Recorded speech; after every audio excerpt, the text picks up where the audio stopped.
nuestra vocación, nuestra visión es generar un modelo de competencias de forma que las personas, que los distintos perfiles, se puedan generar perfiles de competencia. Yo pueda tener una persona que esté en el nivel 2 de búsqueda, en el nivel 3 de integración, en el nivel 4 de creación, en el nivel 2 de creación, y que esos perfiles permitan adaptarse realmente a lo que realmente necesitan de esa web social.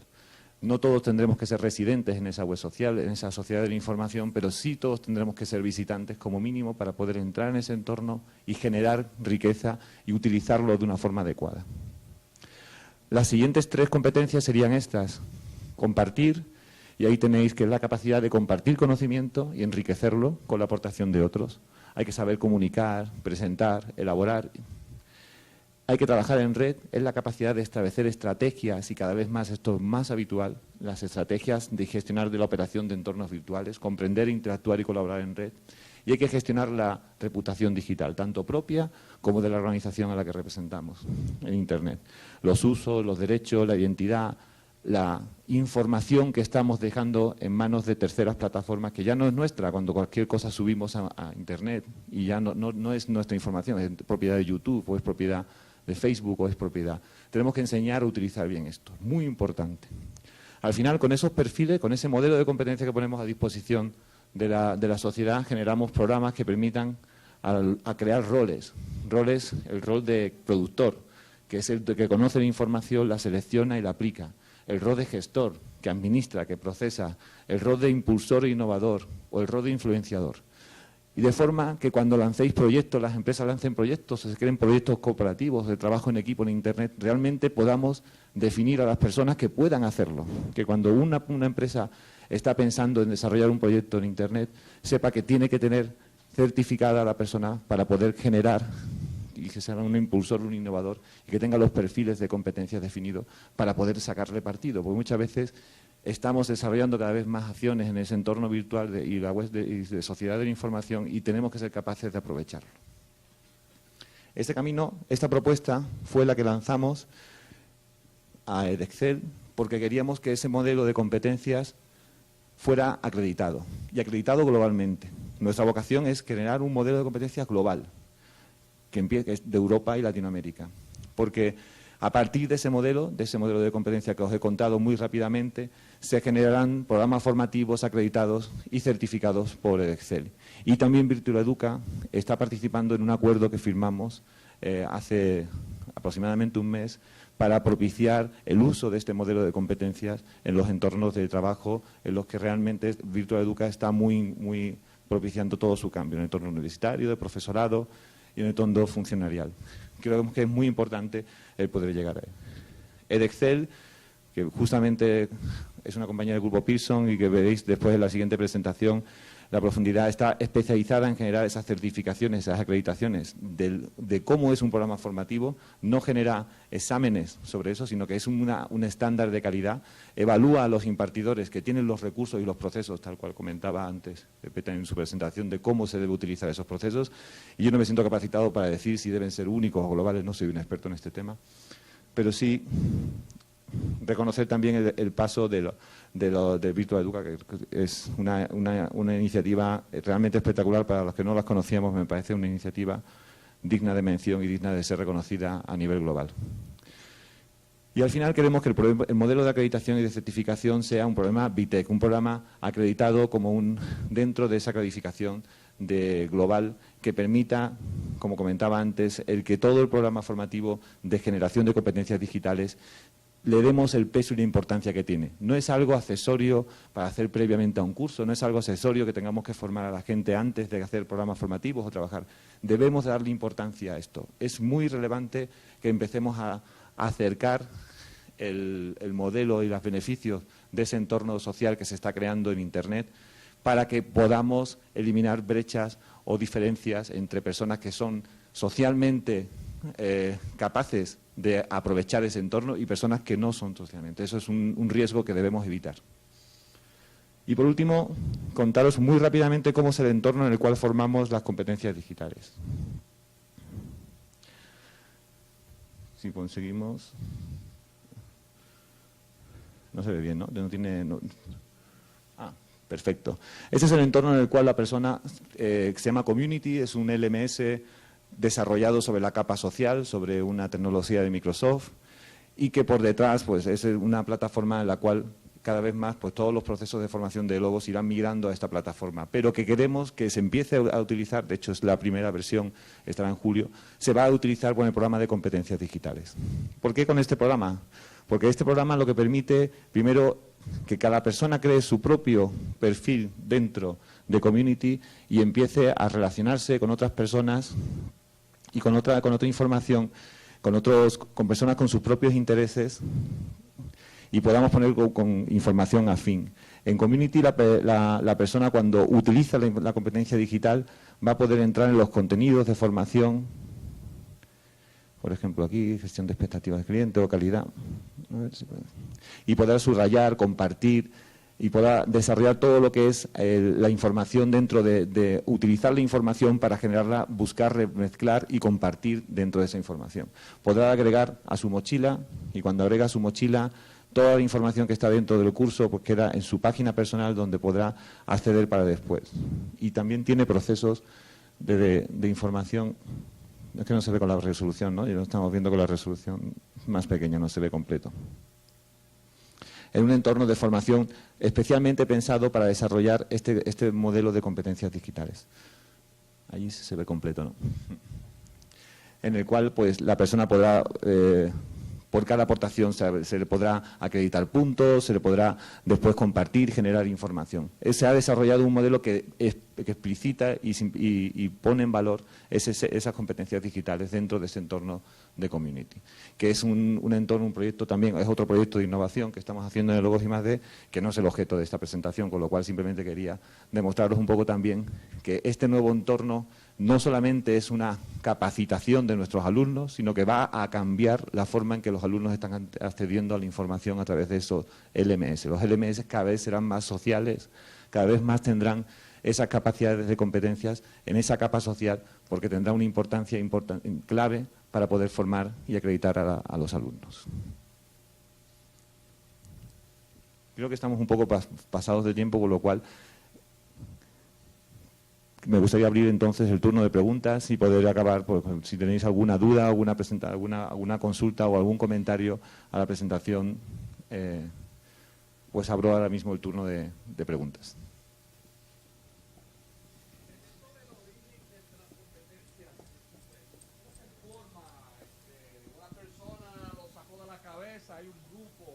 Se montó en base a un grupo de trabajo que montamos con personas expertos de la web social y con expertos de universidad, y estuvimos analizando 4 o 5 modelos de competencias, entre Jenkins, pasando a distintos modelos de uso de esta red social, y concretamente surgió el proyecto con un trabajo que hicimos para la Escuela de Organización Industrial, que es una escuela de negocios española, que desarrolló, nos encargó un estudio sobre las empresas de base tecnológica, cuánto aportaban al PIB español. Las empresas de base tecnológica son aquellos startups de las universidades que generan.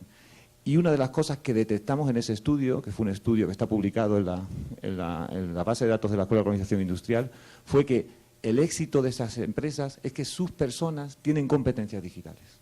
Y ahí fue donde surgió todo el trabajo comparativo y generamos al final un modelo que fuera suficientemente sencillo, sin ser académico, pero que tampoco estuviera basado en el uso de cómo se utilizan las herramientas, y como el modelo no habla de cómo se debe utilizar Facebook, cómo se debe utilizar Twitter, pero habla de que es importante formar sobre cómo se gestiona la identidad digital y cómo debes gestionar la información que estás dando a esas plataformas, por ejemplo.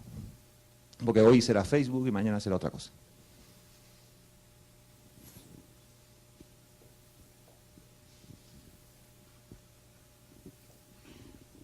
¿Alguna otra pregunta?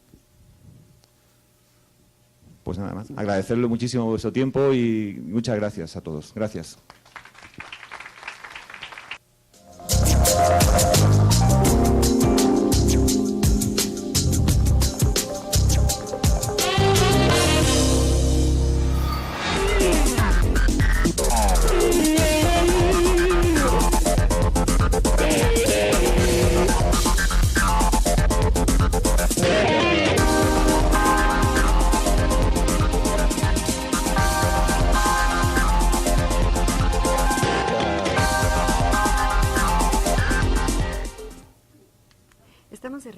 en el 12º Congreso Internacional Virtual Educa 2011, Innovación Educativa para un Desarrollo sin Fronteras. Continuamos con la sesión plenaria Gestión del Conocimiento.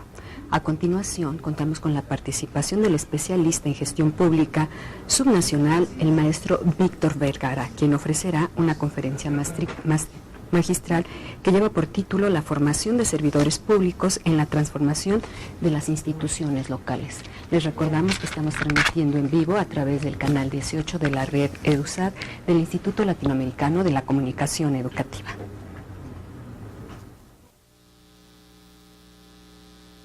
Muy buenos días, les damos a esta sesión de hoy miércoles, día 22 de junio.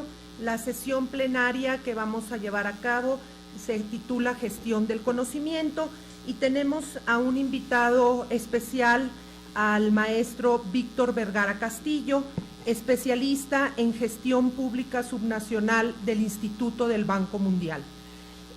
La presentación que el maestro Víctor Vergara nos va a hacer se titula La formación de servidores públicos y la transformación de instituciones locales. A continuación escucharemos y veremos una semblanza curricular del maestro Víctor Vergara. Adelante.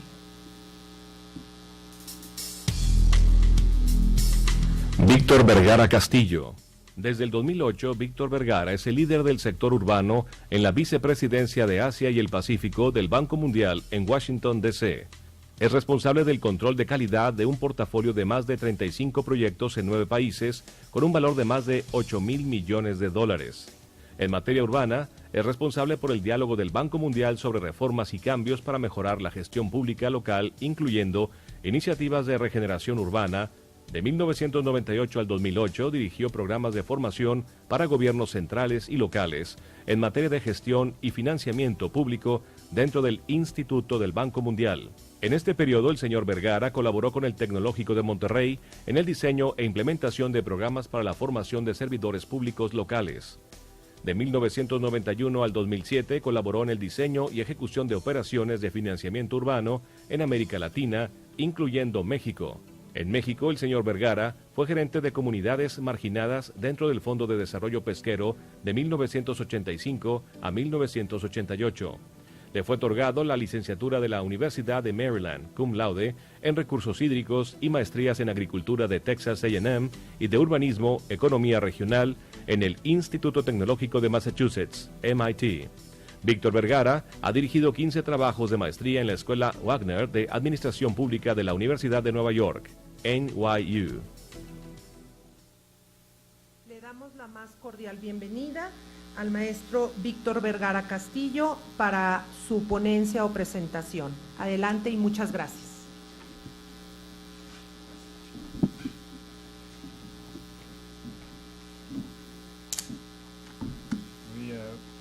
Muy buenos días a todas y a todos. Me da mucho gusto estar aquí con ustedes. Es un placer. He trabajado con el TEC de Monterrey, como escucharon, hace algunos años y creo firmemente en el poder del conocimiento para el cambio. Les cuento una anécdota rápida. Yo trabajé, como escucharon, con comunidades muy pobres, pesqueras, y hace muchos años, en un salón oscuro, muy caluroso en Sonora, hubo un grupo de gente que estaba tomando un curso de cómo cultivar camarón. Y había un señor que tenía ojos azules muy profundos, no se me olvida el señor. Y el señor estaba en la primera fila siempre durante la semana. 2 años después, manejando en los terrenos salitrales allá en Sonora, nos encontramos con una comunidad muy pobre que tenía una granja, de las mejores granjas de cultivo de camarón que he visto ya. Estaba el señor de los ojos azules ahí. Y le preguntamos, ¿cómo le hizo? ¿Cómo le hizo? Y simplemente nos dijo, tomé notas y escuché. Y puso a la práctica el conocimiento para cambiar la realidad de gente muy pobre en lugares donde no tenían otra oportunidad. Entonces yo creo que sí, el conocimiento nos puede brindar cambio. Ahora lo he visto en en escala más grande. He visto cómo ciudades cambian, no solo con la voluntad política, porque la voluntad política es necesaria, pero no es suficiente. Se tiene que tener inteligencia. Entonces, permítanme, la agenda de hoy, quisiera yo presentar antecedentes de urbanización a nivel global y regional. Tomar un poco de tiempo para presentarles un poco un marco conceptual de la problemática y soluciones ligadas a sistemas.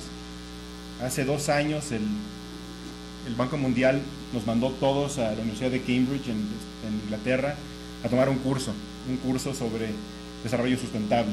Y les voy a presentar un poquito del material que nos presentaron, que nos están tratando de reubicar y tratar de llevar a cabo una forma de pensar diferente que voy a tratar de comunicarles el día de hoy.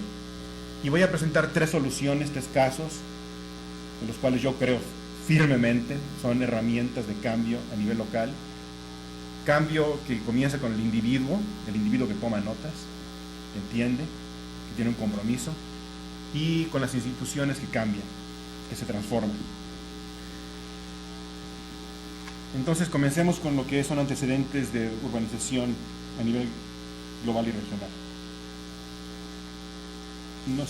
No sé si ustedes sepan, pero el mundo es un mundo urbano, desde hace no mucho, pero va a ser urbano por el resto de lo que existe este planeta. Y en el año 2006, algún bebé nació en alguna parte del mundo, en alguna ciudad, o algún emigrante pobre llegó a una ciudad y cambió el balance. Y ya se tiene un mundo que es principalmente urbano. La problemática de desarrollo urbano es fundamental para el bienestar de la humanidad. Lo era y lo será aún más, porque el crecimiento es explosivo. Ustedes saben, estando aquí en la Ciudad de México, pero la Ciudad de México no es símbolo de lo que está pasando en el resto del mundo, que es aún más rápido. En Asia, el crecimiento de las ciudades es sin precedente en la humanidad. El 90% del crecimiento urbano se está tomando lugar en países pobres, con pocos recursos. ¿No funciona?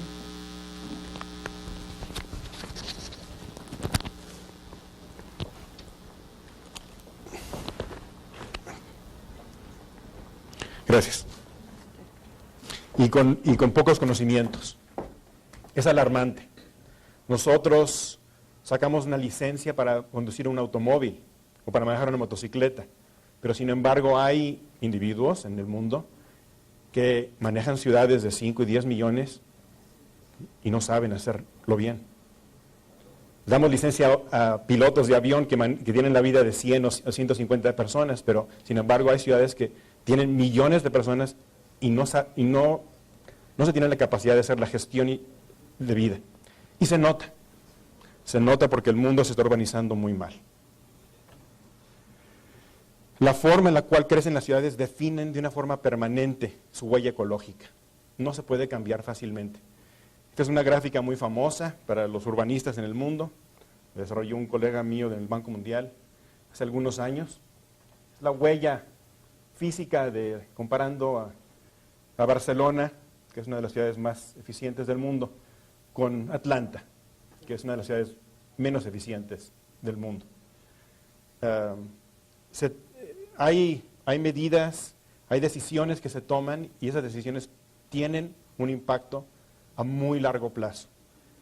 Y esas decisiones tienen que ver con el uso de energía que se requiere para operar una ciudad, se requiere con la calidad de vida, con los tiempos de comunicación, de tránsito, con el costo de la infraestructura. En esta gráfica que vemos en el lado derecho, vemos básicamente el patrón de ciudades según su eficiencia energética. De forma general, las ciudades americanas son las menos eficientes, las más eficientes son las europeas, pero el mensaje que les traigo es que aún esas ciudades eficientes de hoy no puede ser que se replique en el futuro porque no hay suficientes recursos en el mundo para que quepan todos los que vienen y tengan la calidad de vida que sueñan. Es un mensaje un poco duro, pero es la realidad. Yo tuve como profesor al doctor Norman Borlaug, que ganó premio Nobel del de La Paz por ser el padre de la Revolución Verde. Se requiere urgentemente un padre de la ciudad, alguien que reinvente las ciudades, porque el patrón que llevamos hoy en día no es sostenible. Y vamos a ver los casos, de los mejores casos del mundo que enseñan un poco cómo podría ser el futuro. El criterio usado para urbanizar dentro de una ciudad tiene un impacto permanente también, no solo en la huella grande de la ciudad, sino cómo escogemos y cómo se dan las urbanizaciones dentro de las ciudades. Este es un ejemplo de Toronto, en Canadá. Básicamente, la cantidad de energía que se requiere en cada uno de los diferentes modelos es muy diferente. La inteligencia de cómo queremos vivir, cómo queremos definir vivir como una comunidad, va a definir si vivimos muchos años o pocos años. La expansión urbana es explosiva, especialmente en Asia. En América Latina esa explosión se llevó a cabo y sigue siendo. En Asia está iniciando de una forma indescriptible. Y lo que es más preocupante es que esa explosión de la urbanización se está llevando a cabo ineficientemente porque las densidades de personas por kilómetro cuadrado están bajando, no están subiendo. Estamos cometiendo graves errores en cómo las ciudades están creciendo, por muchas razones complejas que podríamos hablar en otra ocasión, pero se lo señalo como un hecho. Entonces, ¿cuál es la conclusión de esa primera parte? Bueno, en los próximos 20 años se proyecta, está mal escrito ahí, se proyecta que más de 400,000 kilómetros cuadrados, es decir, más o menos una cuarta parte de lo equivalente del territorio mexicano, se convertirá en el planeta de rural a urbano. Esta es la misma superficie que se tenía urbanizada en el año 2001. Y para lograr los mismos estándares de vida que están en Estados Unidos, en Europa, necesitamos 4 de estas. Y nada más tenemos una. Es preocupante y alarmante y debe de serlo, porque no creo que se está tomando en serio suficientemente la necesidad de pensar diferente y de hacer las cosas diferente, de una forma diferente. El punto de entrada del cambio ha sido recientemente todo lo del calentamiento del planeta, pero es más allá de eso, y vamos a verlo. Entonces vamos a ver un poco un marco conceptual de la problemática y soluciones ligadas a sistemas. Yo no soy ningún tecnócrata, reconozco que la política define mucho, debería de definirlo menos y debería de definirlo de una forma diferente. Pero lo que es claro que nosotros, como formadores, tenemos que comunicar dentro de una realidad muy compleja. No se pueden simplificar las cosas y tampoco se puede llegar a la conclusión de que la única forma de hacer las cosas es que un poderoso o una poderosa esté de acuerdo con algo, sino que es un sistema de toma de decisiones, un sistema de incentivos positivos y perversos que tiene que entenderse y se tiene que intervenir de una forma inteligente y a largo plazo. Entonces, algunos factores de fallas sistémicas en gestión local, institucionales, incoherencia, captura política, una respuesta demorada. La respuesta demorada creo que es lo más común para todos nosotros, para mí siempre lo ha sido, siempre nos esperamos cuando tenemos que cambiar, pero es muy tarde a veces. Yo trabajo en Manila, una ciudad muy desorganizada, muy pobre, donde solamente, lamentablemente, una crisis y la muerte de miles despierta la atención de todos. O bien, en la Ciudad de México, el cambio que se empezó a dar por la calidad de aire, tan mala que se tiene, pero se tenía peor, fue porque los ricos también tienen que respirar el mismo aire que los pobres. Entonces, esa crisis llegó un poquito antes. Pero generalmente la crisis le llega a los pobres antes que los ricos. Tienen menos voz, menos poder, y por eso cambian más lentas las ciudades. Cambios estructurales, vamos a ver un poco algunas propuestas. Problemas de información, asimétrica, falta de información, información no compartida, falta de apreciación de la situación y la urgencia de cambio, problemas económicos, subsidios perversos que no son constructivos, problemas sociales, injusticia, inequidad, trampas sociales donde uno no puede salir y se quedan atrasados y ya no hay esperanza y por eso la gente se vuelve cínica y eso tenemos que cambiarlo. Consideramos pequeños éxitos como triunfos, no son triunfos, son pequeños éxitos. El conjunto de los pequeños éxitos tiene que llevarnos a un cambio más radical. En fin, todo esto nos lleva a una falta de sostenibilidad.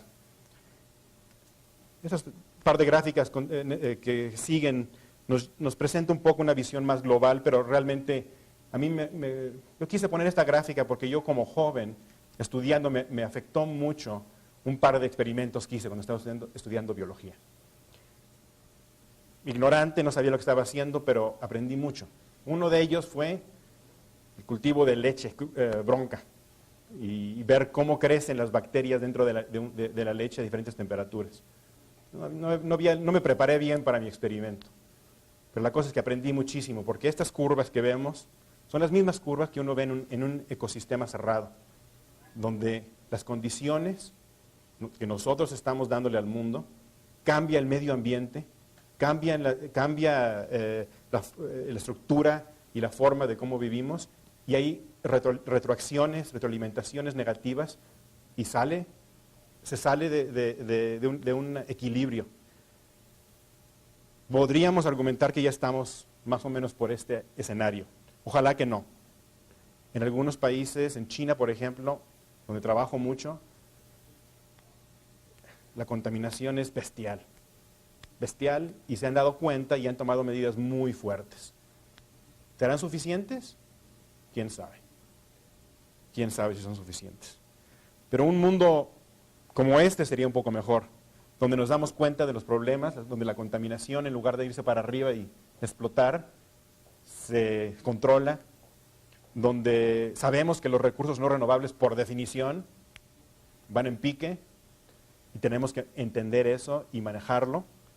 La producción de alimentos está en crisis ya en el mundo, y va a tener que reinventar todo, cómo los alimentos se producen en el futuro, porque ya no da. Y sabemos que la población va a seguir creciendo, y en algún momento tiene que estabilizarse, o si no vamos a acabar.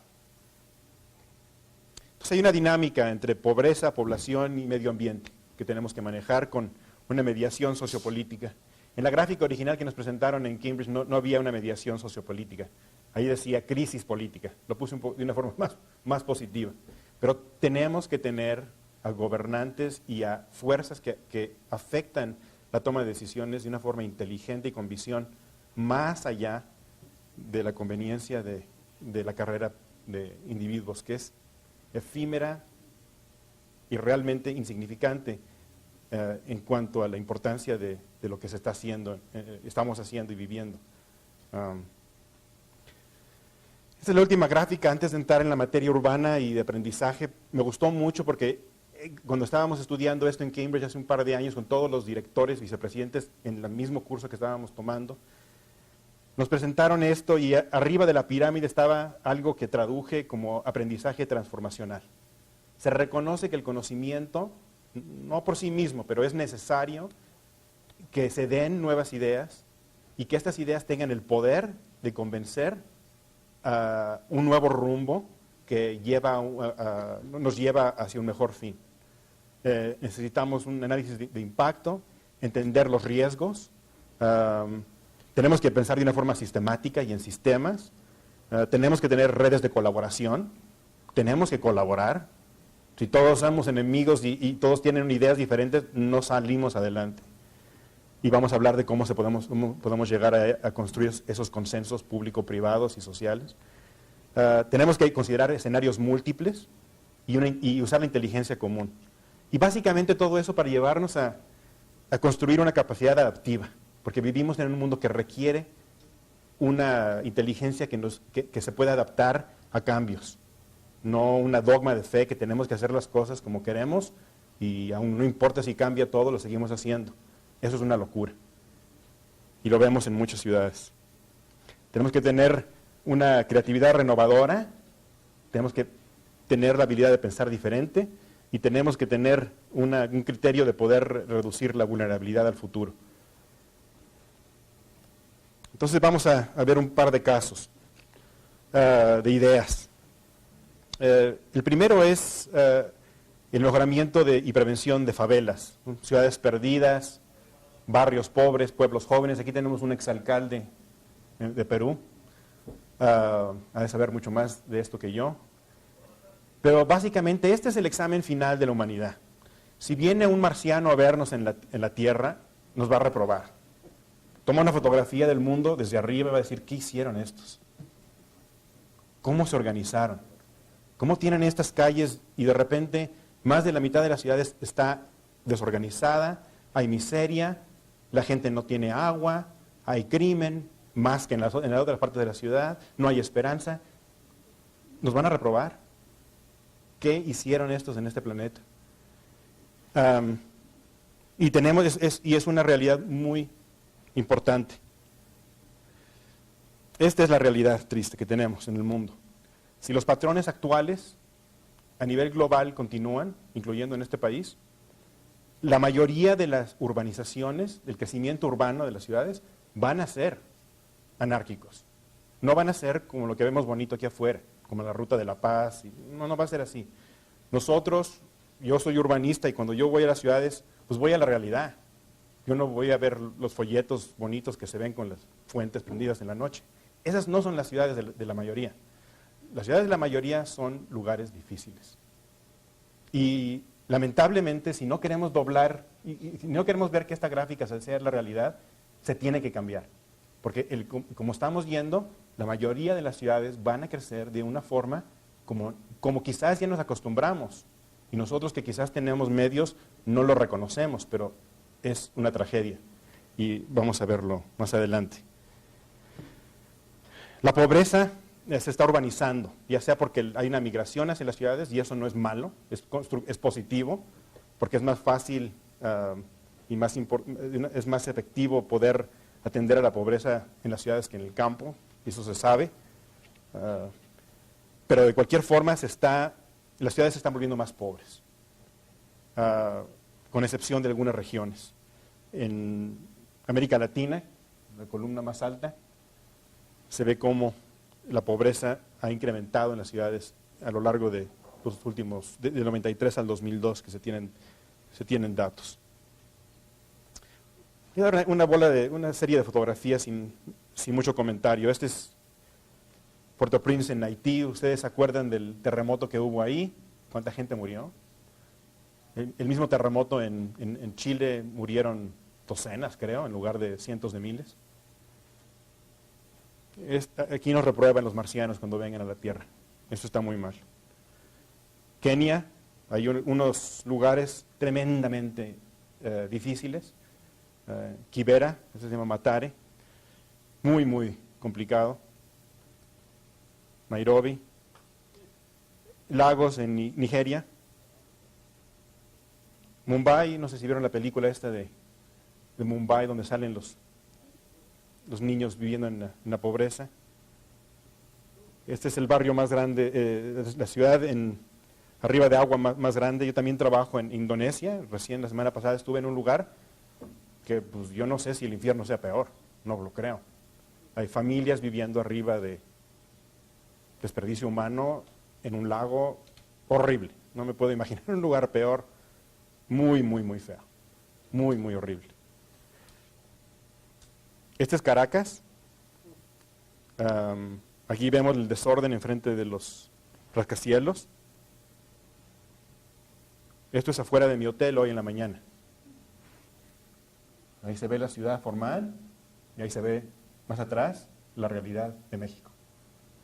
Lo que tenemos no, es la falta de orden y de apoyar un crecimiento que tiene sentido a largo plazo, porque eso va a salir, después va a salir más caro componerlo que haberlo hecho bien desde el principio.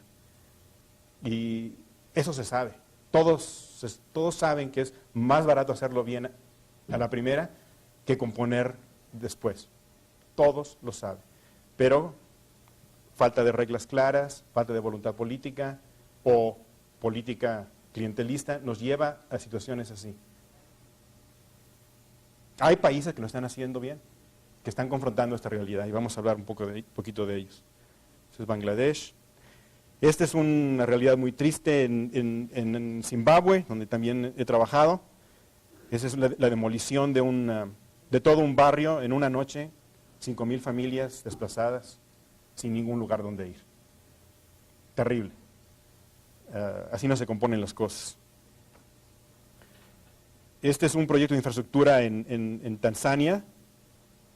Es uno de los países más pobres de África, pero con mucha esperanza. Hay gente que está trabajando bien. Esta calle se transformó a esto. Ahora es así.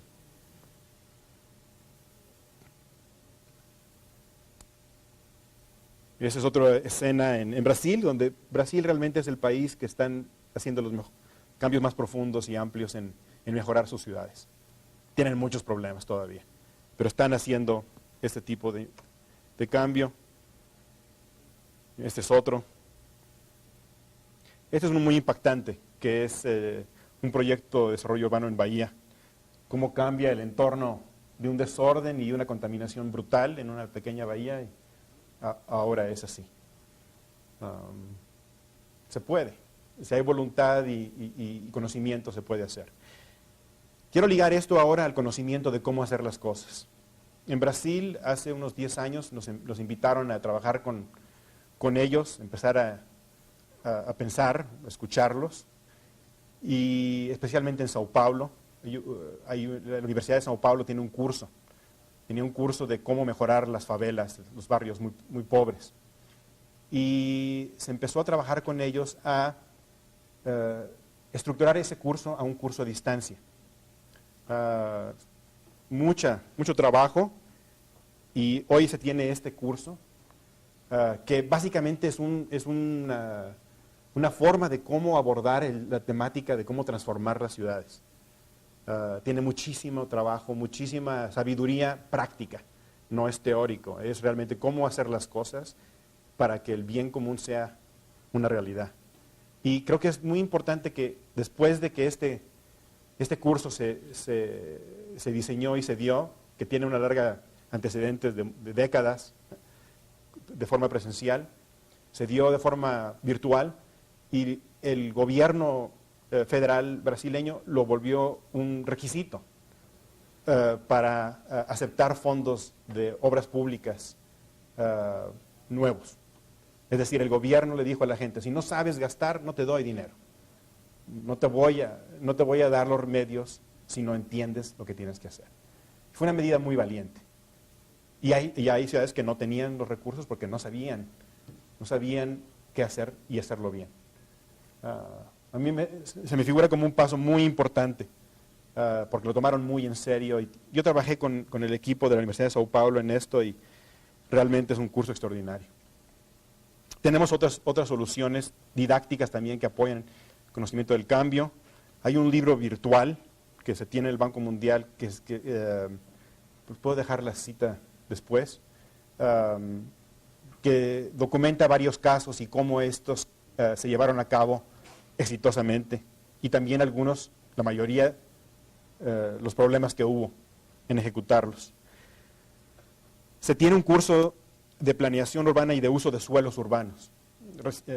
Yo voy a viajar el viernes a Corea, donde vamos a presentar ese curso a nivel regional en Asia. Es de gran importancia. Todos los problemas que tenemos en las ciudades es fundamentalmente de uso de suelos, de no tener un orden en cómo las ciudades van a organizarse y cómo proveer infraestructura de una forma inteligente. Aún con las presiones de migración y pobreza, hay mejores formas de hacer las cosas. En la Universidad Virtual de TEC de Monterrey, y seguramente van a escuchar sobre eso creo que mañana o pasado, hay un curso que se llama el Seminario de Alta Administración Municipal. Trabajé en eso yo una década. el gobierno electrónico y finanzas. En estos cursos hubo participantes que cambiaron su realidad local con conocimiento. Los hubo.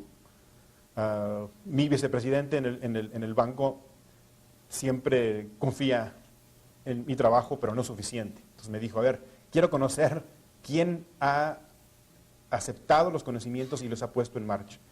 Y fue un reto muy interesante porque juntamos a 30 o 40 personas de toda la República Mexicana y ellos dieron su reseña de cómo con el conocimiento cambiaron la forma de hacer lo público. Tomaron decisiones ya sea en gestión financiera o en presupuestos o en recursos humanos. Y ellos tenían voluntad pero no el conocimiento, y creo que es muy importante reconocer que a escala la educación virtual creo que es muy importante. La eficiencia quizás no sea tan alta, pero si tienes a 1000 participantes y cambias al 10%, son 100 ciudades que cambiaste. Y eso es muy, muy importante. El segundo ejemplo que quiero presentarles es sobre las transformaciones institucionales para la urbanización sostenible. Este ejemplo también nace de la experiencia que hemos tenido en parte aquí en México, y es el caso de institutos de planeación municipal. Es un caso extraordinario. Hace muchos años, hace 25 años más o menos, un alcalde muy brillante en la ciudad de Curitiba, en Brasil, Jaime Lerner, tuvo la valentía política de reconocer que él como alcalde tenía demasiado poder y que lo iba a usar mal porque no sabía cómo hacer las cosas bien y no tenía el equipo para hacerlo, tenía un equipo político, no un equipo técnico. Y se fundó el IPUC, que es el Instituto Municipal de Investigación y Planificación Urbana. Ese instituto es una de las grandes innovaciones en la gestión pública en el mundo. Realmente transformó el quehacer en la toma de decisiones. Lo separó de la política, lo volvió, reconoció la parte técnica de una forma objetiva,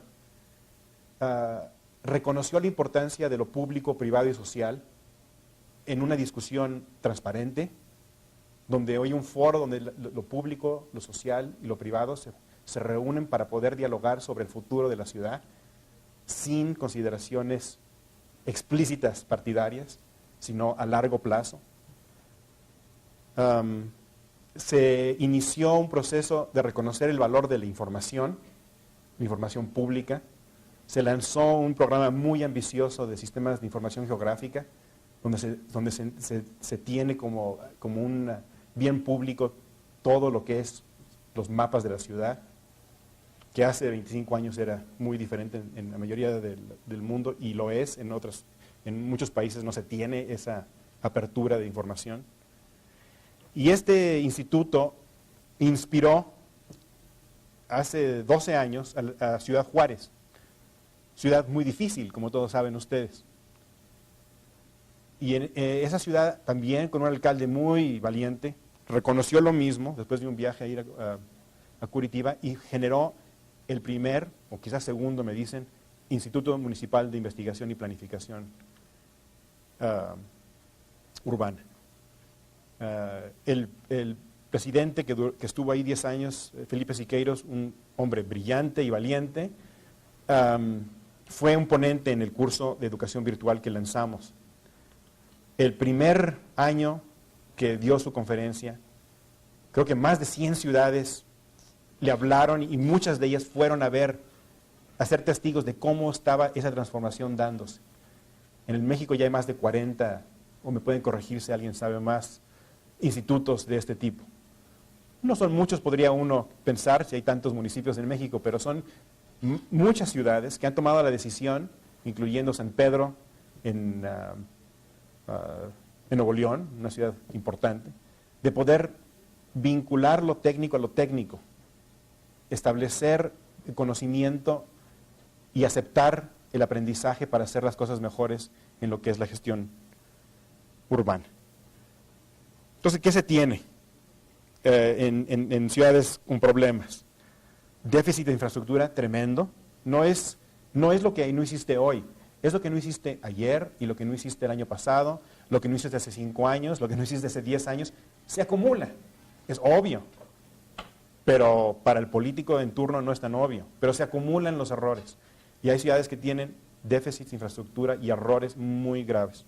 Servicios públicos malos, expansión urbana, como vimos, irracional, expansión ilegal y no regulada, y falta de espacios públicos. Yo recién aterricé en Guadalajara.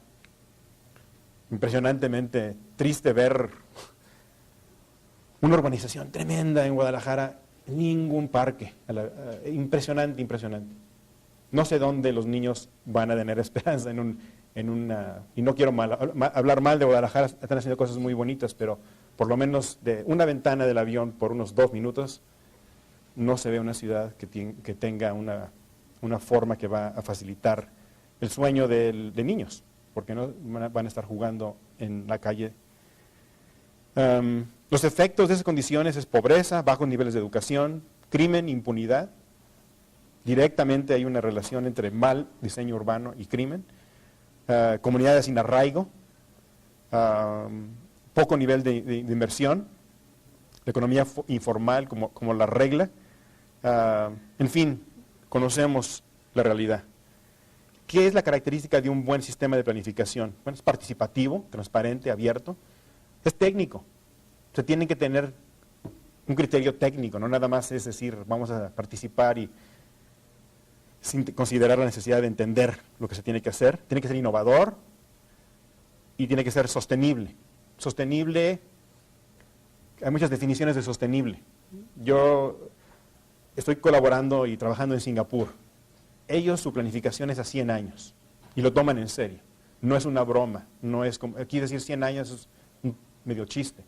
No, allá son a 100 años y lo mantienen. Saben lo que pueden hacer y mantienen un patrón o han mantenido un patrón muy riguroso. Sostenible quiere decir también entender los límites. Yo me pregunto, ¿cuántos carros caben en la Ciudad de México? Los que quieras meter. Pues puedes poner uno arriba del otro, o 3, o de lado si quieres. Algún día le van a poner ruedas de los lados para que quepan más. La gente inteligente ha llegado a la conclusión de que tienes que tener un número máximo de cuántos carros caben. Es matemático, no puedes pelearte con las matemáticas, te ganan. Y en Singapur saben cuántos carros caben, para que fluyan. Y no caben más. Entonces, si llegan al límite de carros, si quieres meter uno, tienes que retirar otro automóvil. Eso es inteligente. Hay cobros de congestión. Hay partes de la ciudad donde están muy congestionadas y te cobran por entrar a esa parte de la ciudad. Controlan el número de automóviles que pueden estar. Si quieres estar en una parte de la ciudad, tienes que pagar. En Londres también ya lo tiene. Londres es de las mejores ciudades del mundo ahorita en innovación, y ciudades grandes. Ya implementaron eso. Tienes que innovar. Se tiene que reconocer que no puedes nada más usar lo que usaron nuestros papás y abuelos. No funciona, había menos gente antes. La innovación en la gestión pública requiere lidiar con una dinámica social y política bien compleja, no se minimiza eso. Se tiene que tener investigación, se tiene que tener datos nuevos para poder entender cómo estamos. Y se tiene que lograr una continuidad y eficiencia en sistemas de planeación. Se tiene que tener personal capacitado y con destrezas, habilidades. Establecer la autoridad técnica para tomar decisiones. Si estamos volando en un avión y el capitán nos dice, yo pienso que quizás vamos a aterrizar bien, que quizás creo que vamos a estar muy bien, ojalá la pasen bien, disfruten su vuelo. No creo que estaríamos muy contentos nosotros. Así no hablan los capitanes de los aviones, ¿verdad? Así no hablan, por lo menos. Bueno, tenemos que tener el mismo grado de certeza de que estamos haciendo las cosas bien con lo público. Un poquito sobre la estructura. Y voy a usar el ejemplo del IMIP y no de Porto Alegre, porque eso es la realidad mexicana. Y más cerca quizás a otros países de América Latina. Lo que ellos hicieron es crear un consejo, crearon un instituto, edificio separado, una nómina separada, tienen mejores sueldos, no ridículos, pero mejores, atraen talento y lo retienen. Y el consejo está formado por el gobierno federal, estatal y municipal, sector privado, organizaciones cívicas, asociaciones profesionales y universidades. El turno del presidente del instituto se traspasa turnos políticos para que ni el alcalde ni el gobernador pueda quitarlo. Y tiene funciones permanentes de planificación, de diseño urbano, transporte, que es crítico. Sabemos que dónde van las calles, ahí crece la ciudad y ahí se han hecho las grandes fortunas en nuestros países, por no ser transparentes en eso, y sistemas de información geográfica, tener la inteligencia de información. Déjenme brincarme un poquito los ejemplos de lo que el INMIPA hizo. Los recursos que se tienen para aprender cómo hacer estas cosas, el módulo en el Seminario de Alta Administración Municipal, ese módulo creo que lo han recibido más de 30,000 personas. Tenemos nosotros en el banco un programa que se llama ECO 2, Ciudades Ecológicas y Económicas, donde estamos planteando o replanteando viejas ideas de una nueva forma quizás, pero diciendo que las cosas, el quehacer de ciudades, si no se toma de una forma diferente, no vamos a llegar a un buen fin. Tenemos unos pilotos que yo superviso en Indonesia, en Vietnam y en Filipinas, donde el crecimiento es explosivo y tienen que tomar medidas inmediatas para evitar los problemas. Y lo van a hacer. Gente inteligente que está escuchando, están haciendo cosas bien. Las grandes ciudades de Vietnam del futuro van a ser, yo creo, las mejores del mundo. Están escuchando, como el señor de los ojos azules, están haciendo, están tomando y están haciendo las cosas hasta ahorita bien. El último caso que quiero presentarles es el caso de presupuestos participativos, que a mi modo de ver es una de las herramientas más poderosas que se tiene para transparentar el gasto público, y también ha sido una de las ideas que se han compartido de forma virtual muy eficientemente y que han prendido. Hay municipios que han tomado esta idea desde el conocimiento de la educación virtual y han hecho cambios fundamentales. Incluso un municipio tomó una de las diapositivas del curso y lo usó como su campaña política.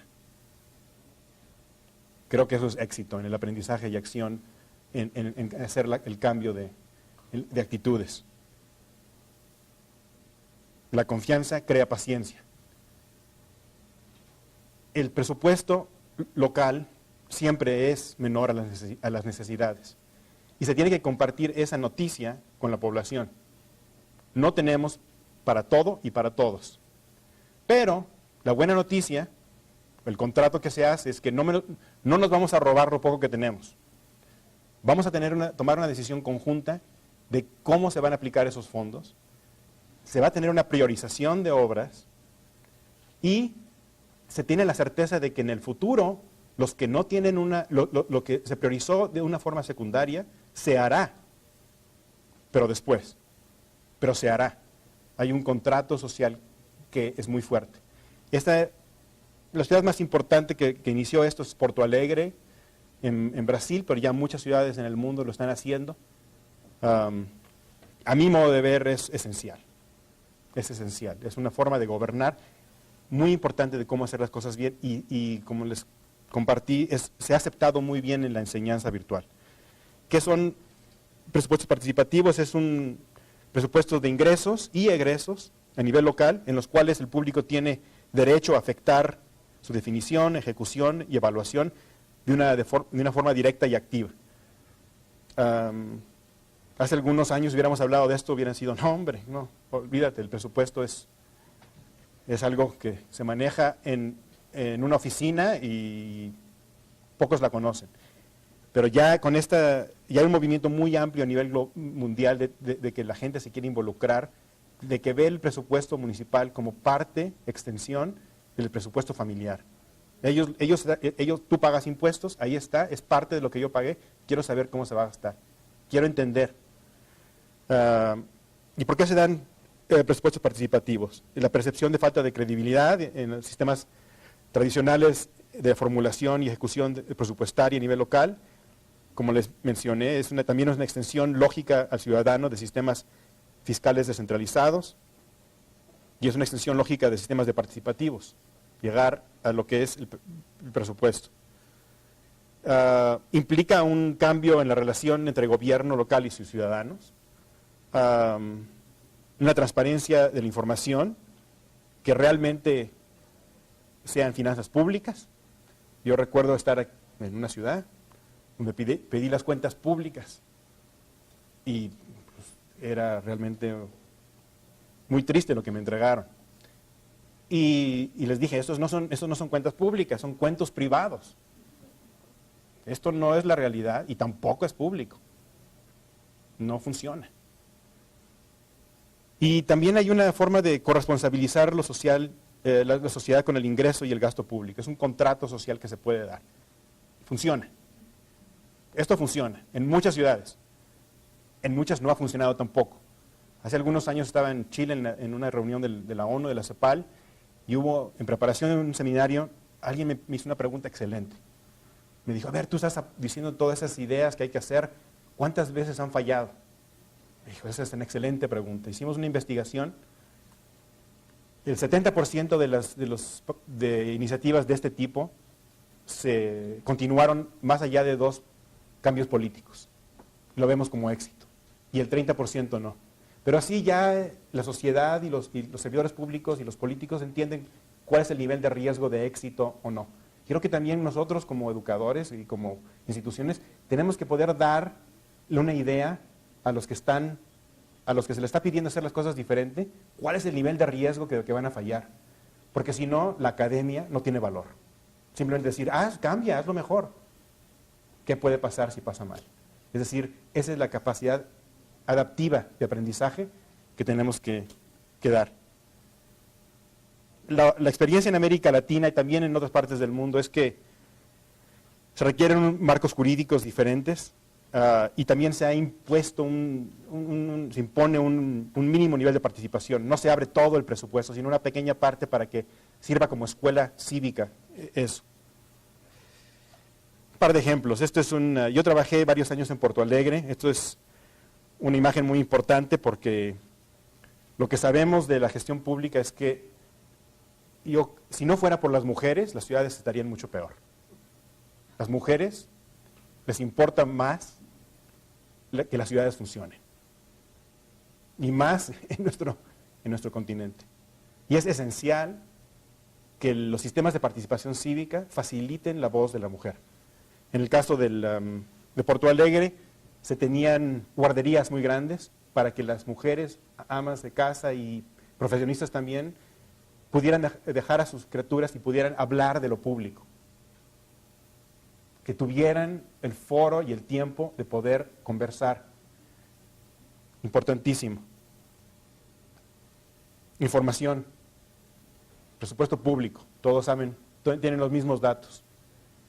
Lo transparentan. Es ágil y le creen. Yo trabajé en Venezuela con una alcaldesa que fue Miss Universo, Irene Sáez. Experimentamos algo interesante con ella. Quiso pilotear un sistema de generación de presupuestos que era medio primitivo, pero era mejor de lo que se tenía entonces. Lo financiamos nosotros. Y nos dijo, sí, vamos a hacerlo. Vamos a ir al Cabildo, donde se habla del presupuesto, y ahí siempre se maneja política muy sucia. Ahí no es bueno. El trato ahí no es bueno. Y generalmente se hace el presupuesto y luego se toman decisiones y hay diálogos paralelos y fuera del Cabildo. Lo que vamos a hacer, nos propuso, es usar la herramienta para producir el presupuesto con los cambios que se acuerden de forma inmediata. Y de ahí, con una computadora, se preparó el presupuesto y después de un brindis que ella propuso, que no sabían por qué, los había invitado a un brindis a todo el Cabildo, les entregó, cuando salieron, impreso el presupuesto. para que no hubiera política y manejos con los datos después. Generalmente se tardaban semanas en presentar los datos porque era muy complejo generar el documento. Información transparente para todos, especialmente para los ciudadanos. Esta diapositiva está en inglés, pero básicamente se organizó de una forma geográfica la ciudad, donde los más pobres reciben más. Se requiere eso para componer las ciudades. Si quieres gastar más donde la gente tiene más, no vas a componer las ciudades. Simplemente la ciudad va a ser como es. Quiero entonces otra consideración importante. En el presupuesto participativo de Porto Alegre y otras ciudades se conforman unas mesas de trabajo donde la ciudadanía llega de un común acuerdo de cuáles son las prioridades temáticas de la ciudad. Y eso es muy importante, porque eso ya no es un proyecto político, es un proyecto ciudadano, de qué es lo que los ciudadanos quieren que cambie, cómo se invierten los recursos y que tenga un cambio real y positivo y duradero. Y en Porto Alegre lo hicieron de una forma muy interesante. Dos innovaciones importantes. Si una región aceptaba la voluntad de la ciudad como un todo, recibían una aportación mayor. Si esa parte de la ciudad decidía hacer algo desde el punto de vista de la ciudad egoísta, recibían menos. Se le premiaba por pensar en todos. El altruismo de la ciudad, del ciudadano dentro de la ciudad. Y eso es muy, muy interesante cómo generaban eso. Otra cosa que hacían mucho, quizás lo hacen aquí y en otras ciudades, es que los ciudadanos de diferentes partes de la ciudad los llevaban a visitar otras realidades para que pudieran comprender que hay necesidades diferentes en otras partes de la ciudad, para que no nada más dijeran yo gasto aquí nada más. Y lo segundo, y finalmente lo más importante de esto es generar una voluntad de pagar impuestos y invertir en la ciudad. Nosotros todos sabemos que es muy cómodo invertir en la televisión que tenemos en nuestra casa, o en el mueble, o todo lo que tenemos dentro de nuestra reja en la casa.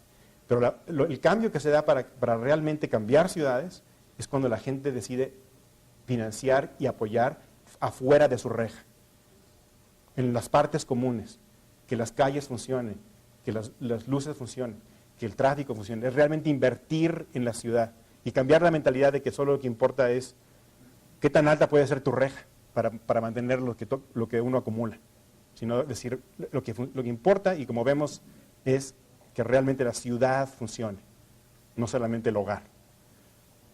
Los dejo con esta muy impactante gráfica. La urgencia es real y el papel que tenemos todos de educar y de concientizar a los que toman decisiones es urgente, es realmente urgente. Quizás no lo vemos en cada ciudad, pero de forma global, cada ciudad, sumándolo, estamos muy mal. Y tenemos que hacer las cosas mejor. Bueno, muchas gracias.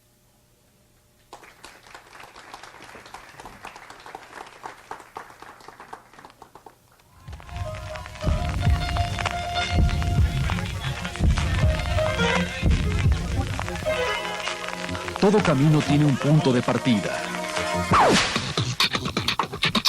El nuestro comenzó en 1956, cuando 13 países de Latinoamérica se unieron para la creación de un organismo internacional que fuera punta de lanza en materia de comunicación educativa. El ILSE.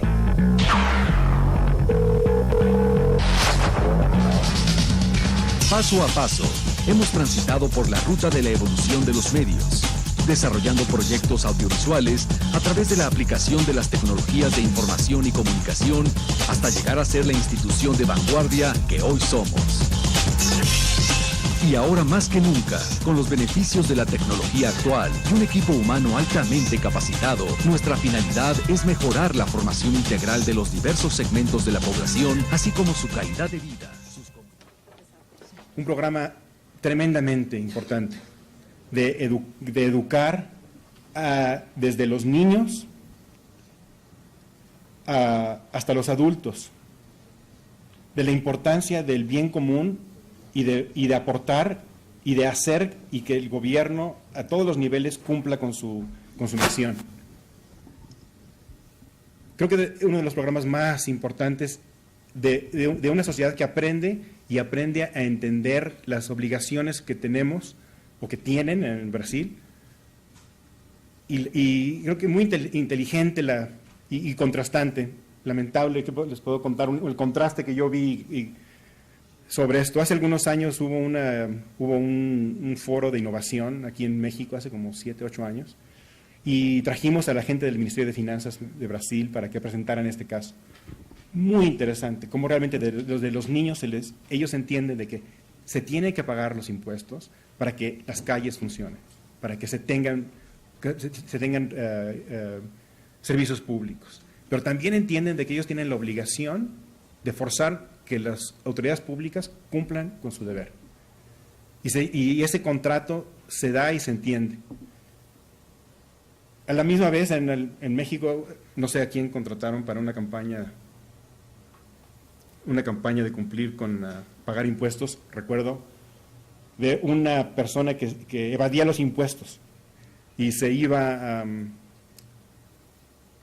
se ponía una ¿cómo se llama? La lámpara tiene ¿cómo se dice alrededor? Una pantalla para esconderse. Entonces no quería pagar los impuestos y era como una broma media de mal gusto. Se ponía la pantalla y se iba alrededor de un cuarto para que nadie lo viera. Y al final de cuentas se para en una esquina y ¡pum!, se electrocuta.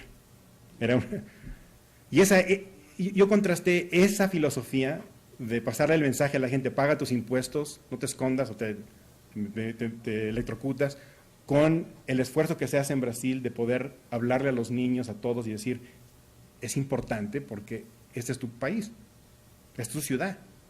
Y si no hay recursos y no hay credibilidad en el gasto público, la gente no quiere pagar. Entonces yo creo que la ciudad que aprende es la ciudad que reconoce sus necesidades.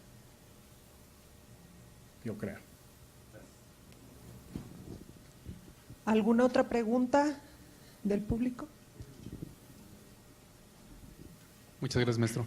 Se me hace muy interesante el inicio y el final de su presentación, donde habla acerca de que en los próximos 20 años se va a reducir el área rural. Sabemos que México y América Latina, la población aún es mayoritariamente rural. ¿Qué pasaría no sé si han tenido estudios de qué pasará con toda esa gente que vive en medios rurales? México es indudablemente urbano, ya, desde hace años, es principalmente urbano ya. América Latina es la región del mundo más urbanizada. Asia está pasando por esa etapa ahora. Es una transformación estructural histórica lo que se da, la migración del campo hacia las ciudades. Y es una transformación tanto de los medios de producción agrícolas, porque la producción agrícola requiere economías de escala, y las oportunidades que se tienen percibidas o reales en la ciudad, en las ciudades. El país que está lidiando con el mayor problema ahorita sobre esta temática es China. Es un gravísimo problema. El año pasado, hace unos meses, hubo una feria mundial en Shanghái y duró 6 meses, y cada mes tuvieron un foro bien importante, un foro donde se habló de temas cruciales. Yo participé organizando el foro urbano-rural, donde se tiene que reconocer la interdependencia de lo rural con lo urbano y la realidad de que esa interdependencia es dinámica y va cambiando. Y cómo la lleva uno y cómo la maneja va a definir la calidad de vida tanto en el campo como en las ciudades. China está invirtiendo mucho en el campo. Ellos quieren llegar a igualar la calidad de los servicios a nivel rural que urbanos. Creo que no es realista, pero ese es el diálogo que llevan. Es decir, que el incentivo de la que se quiere mudar a una ciudad no sea acceso a servicios públicos, sino sea otra motivación. Y están invirtiendo mucho dinero en eso. Pero es un gran tema y China y Vietnam están pasando por lo que en América Latina pasó hace 30 y 20 años, donde se aceleró muchísimo. Cuando se maneja mal, ves los resultados. Muy buena pregunta.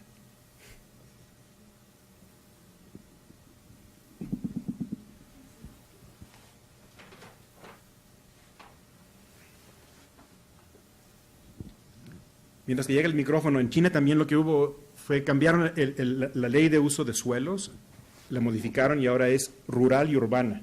Antes nada más era urbana. Ahora tienes que ver las dos cosas al mismo tiempo. Le quiero dar un contexto y sobre eso dos planteamientos y finalmente la pregunta, un poco en la intención de que me responda en el contexto que le planteo.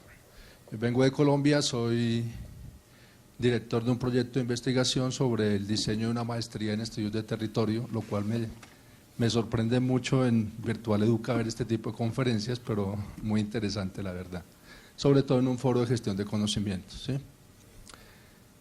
Las ciudades se comportan como los seres vivos y prácticamente como las células que tienen todo su proceso de meiosis y mitosis, sobre lo cual se construyen, se desarrollan, tienen procesos de movilidad, de desechos, etcétera, etcétera. Eso es un principio básico.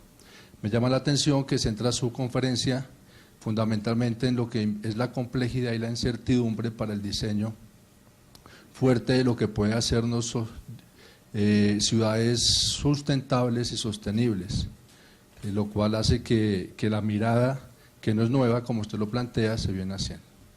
La intención de este comentario, este planteamiento, es porque quisiera que me señalara de alguna forma cómo sería un diseño urbano integral desde una gestión de conocimiento, para hacer que el territorio se aproveche de manera sostenible y sustentable. Eso es una tesis de doctorado, además, pero Pues es un premio Nobel.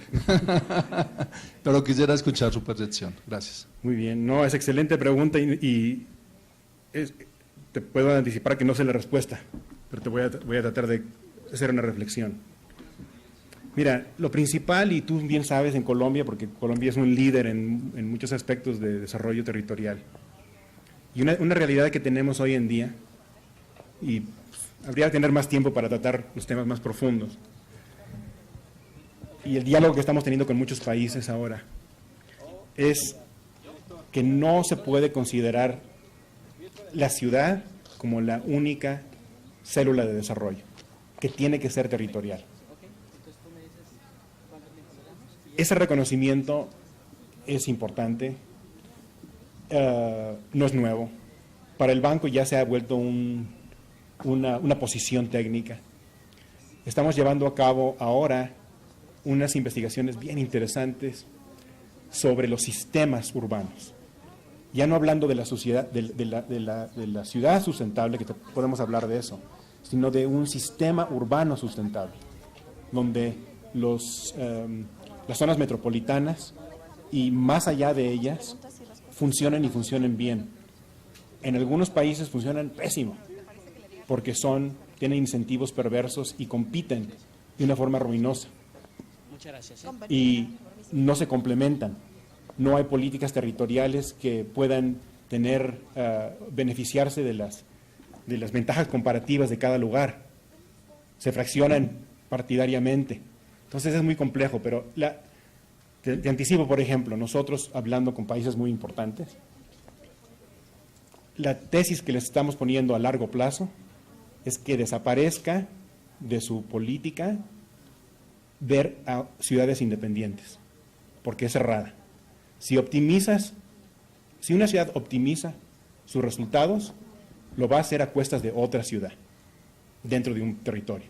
Entonces se tiene que ver un sistema, y es complejo, políticamente difícil, pero es lo que estamos recomendando, ligado a tu pregunta. En Colombia estamos trabajando también, hay un reporte, te puedo pasar los datos después, Yo trabajo con los reportes, yo conozco bien los reportes de Vietnam y de Indonesia, son fabulosos reportes, bien interesantes. El de China no está tan bueno, hay que componerlo. El de Colombia no sé, seguramente está muy bien hecho también. Pero estamos viendo, ese es el lente de la ciudad, el sistema de ciudades y cómo hacerlas funcionar bien. Cómo hacer una ciudad que funcione bien es complicado, pero se puede hacer, hay ejemplos ya en el mundo. Cómo hacer que una región funcione bien, no hay ningún ejemplo bueno.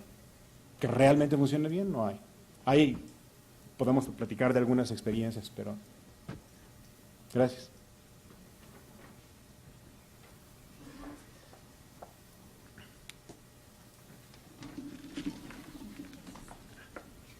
Agradecemos la presentación magistral que hizo nuestro invitado, el maestro Víctor Vergara, y pues le entregamos un obsequio a nombre de Virtual Educa y del comité organizador de la Universidad Virtual del Sistema Tecnológico de Monterrey. Muchas gracias, maestro.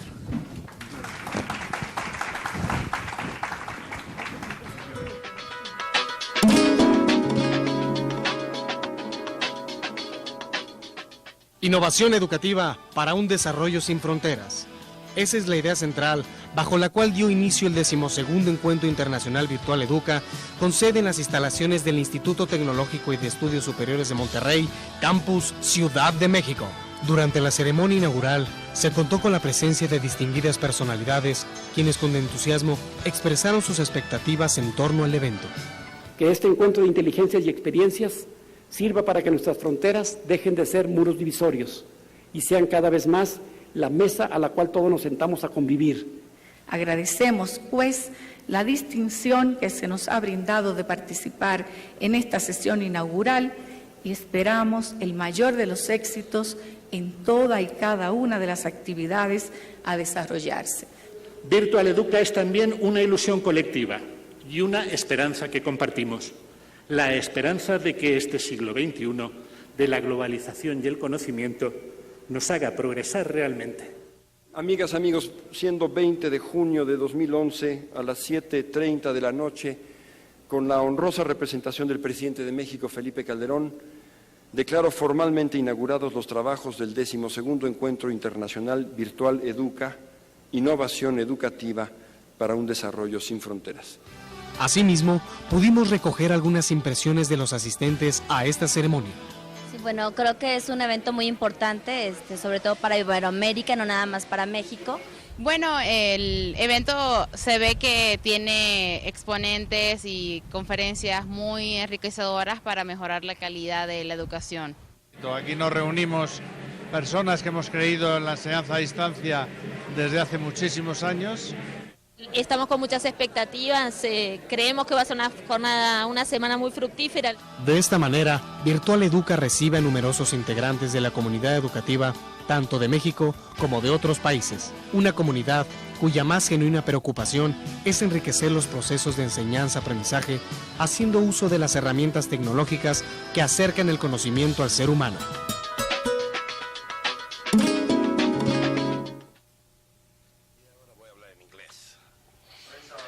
Lo siento mucho.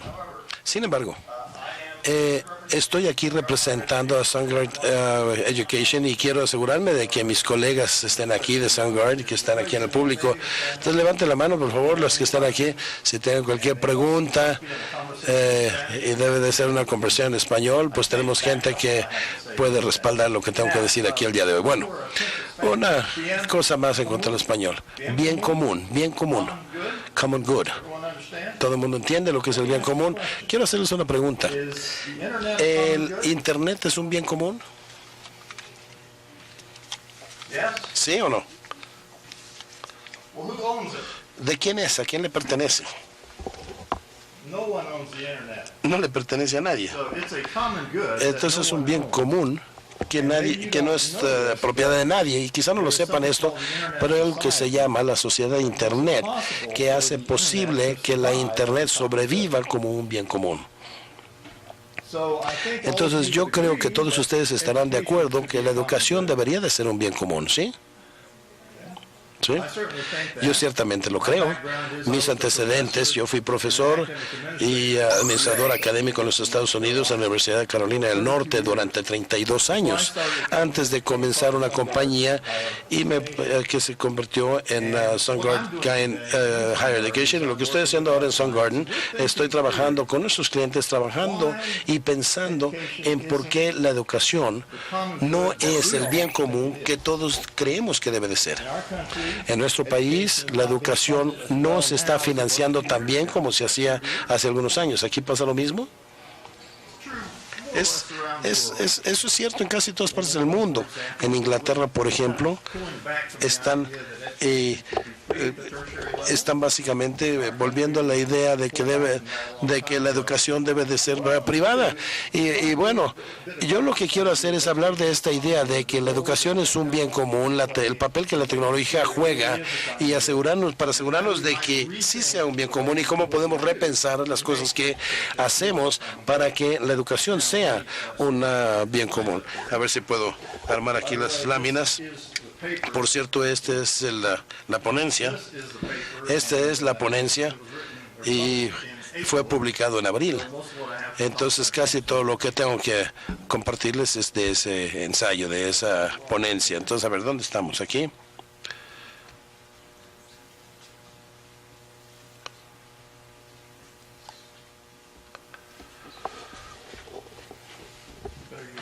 Muy bien, vamos a usar este. ¿Quieren audífonos? Bien, bien. Entonces, aquí estamos. La información, no se alcanza a leer, pero está abajo.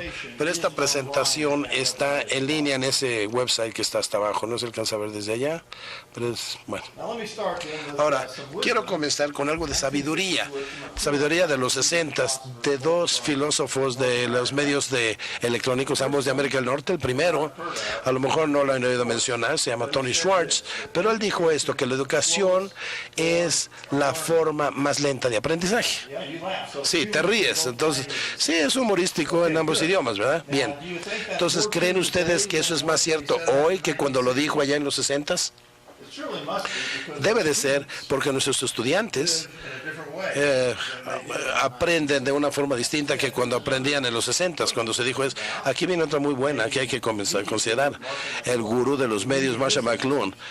El medio es el mensaje, es tan importante cómo dices las cosas que lo que tienes que decir.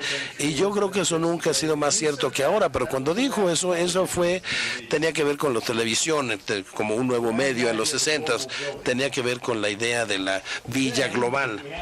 Ahora, si hablamos de cuáles son los nuevos medios, podemos decir que es la nube. ¿Sí? Y para volver a la idea del bien común, la nube es el bien común. Lo interesante acerca de la nube es que para casi todo el mundo es gratuito, es complementar, es de cortesía y es muy conveniente porque representa autoservicio, la forma de obtener lo que necesitas inmediatamente.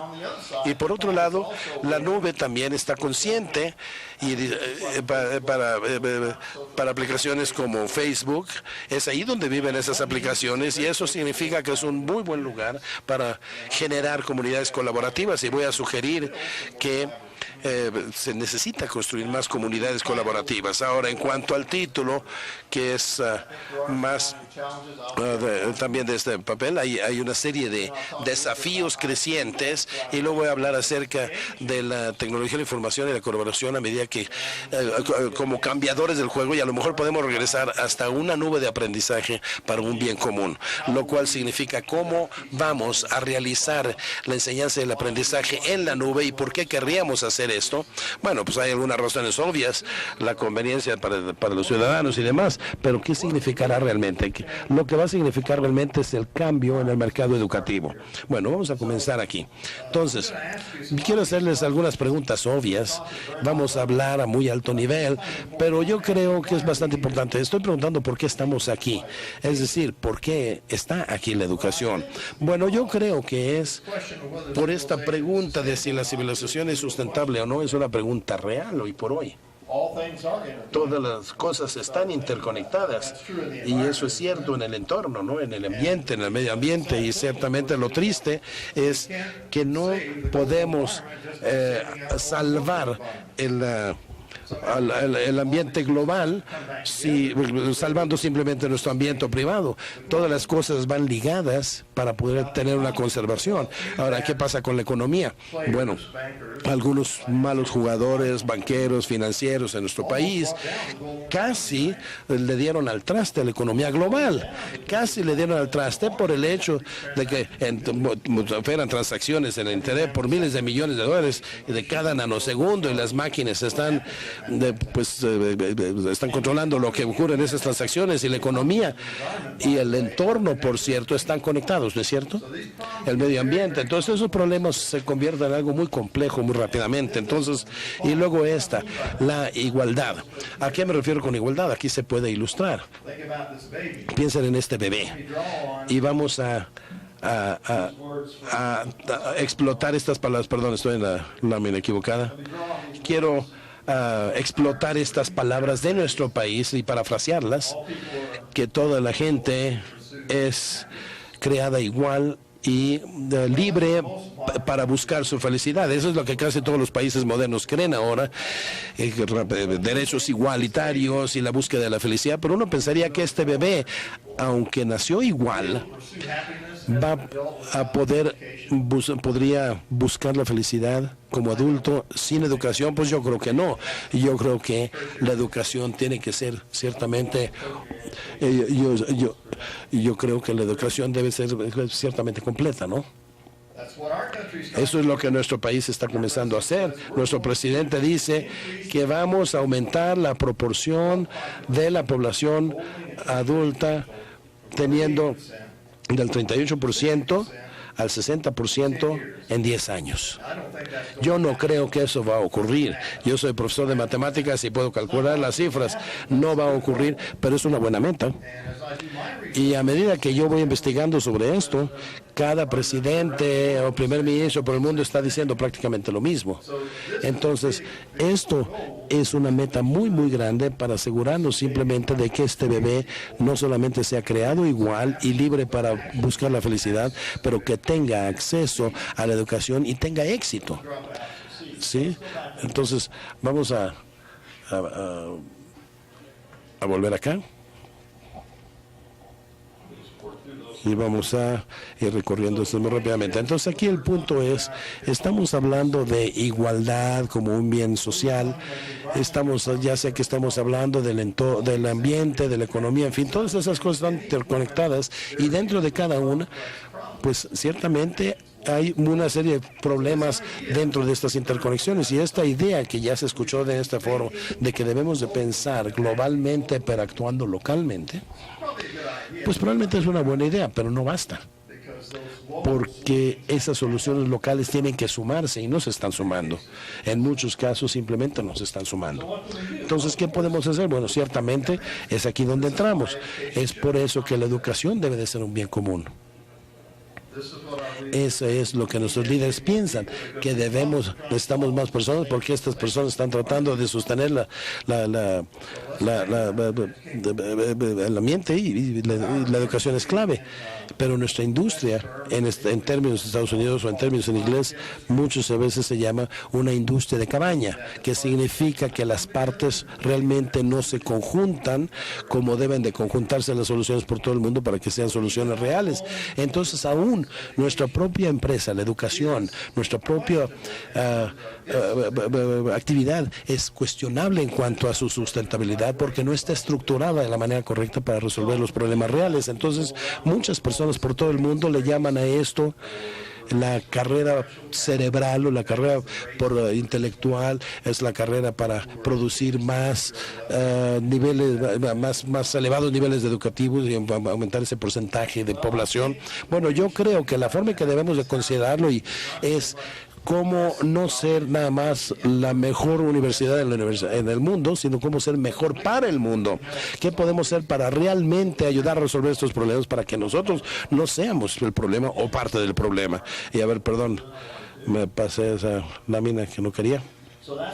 Entonces, por eso que la educación, según yo, es más importante que nunca, y les pido disculpas por estar repitiendo esto, pero ciertamente el sector educativo, por supuesto, el financiamiento está bajando y muchas cosas malas están pasando. Nosotros estamos diciendo, bueno, somos tan importantes, denos más dinero, ¿sí? Es lo único que estamos diciendo.